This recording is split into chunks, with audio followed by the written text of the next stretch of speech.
नमस्कार। इस वक्त की बड़ी खबर सामने आ रही है। केतन हत्याकांड में अब तक का सबसे बड़ा और सबसे चौंकाने वाला खुलासा सामने आया है। पुलिस जांच में ऐसे तथ्य मिले हैं जिन्होंने पूरे मामले की दिशा ही बदल दी है। सूत्रों के मुताबिक मुख्य आरोपी सिया और चेतन 4 महीने पहले ही गुपचुप तरीके से शादी कर चुके थे और इसी रिश्ते को छिपाने के लिए केतन की हत्या की साजिश रची गई।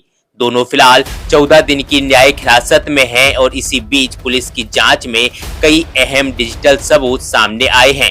पुलिस के मुताबिक सिया के पास से 2 मोबाइल फोन बरामद। एक फोन का इस्तेमाल वह सामान्य बातचीत के लिए करती थी, जबकि दूसरा फोन सिर्फ कोड वर्ड में चेतन से बात करने के लिए इस्तेमाल होता था। इसी फोन की चैट और डिजिटल डेटा से कई बड़े राज खुलने का दावा किया जा रहा है। सूत्रों के अनुसार व्हाट्सएप चैट और मोबाइल डेटा से संकेत मिले हैं कि दोनों ने परिवारों से छिपाकर शादी की थी, लेकिन इसी दौरान सिया का रिश्ता केतन अग्रवाल से तय हो गया।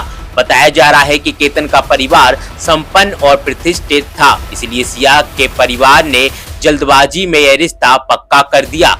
अब पुलिस यह जांच कर रही है कि क्या इसी वजह से केतन को रास्ते से हटाने की साजिश बनाई गई।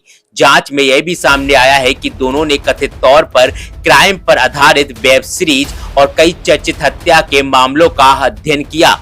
पुलिस को मोबाइल की सर्च हिस्ट्री में कई ऐसे कीवर्ड मिले जिनसे यह पता लगाने की कोशिश की जा रही है कि क्या हत्या की योजना पहले से बनाई गई थी। इसके अलावा पुलिस को ऐसी सर्च हिस्ट्री भी मिली है जिसमें गिरफ्तारी के बाद पुलिस कस्टडी में क्या होता है, महिलाओं से कैसे पूछताछ होती है और जमानत की प्रक्रिया क्या है जैसी जानकारियां भी खोजी गई थी। पूछताछ के दौरान पुलिस ने सिया और चेतन को अलग अलग और आमने सामने बैठाकर भी कई सवाल किए।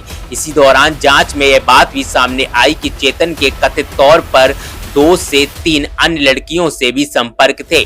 पुलिस इस एंगल से भी जांच कर रही है। वहीं 1 करोड़ रुपए के लेन देन का मामला भी जांच के घेरे में है। सूत्रों के अनुसार इस रकम में से करीब 2 लाख रुपए की एक अंगूठी किसी दूसरी लड़की को गिफ्ट की गई थी। पुलिस अब यह पता लगाने में जुटी हुई है कि इस पैसे का इस्तेमाल आखिर किस उद्देश्य से किया गया।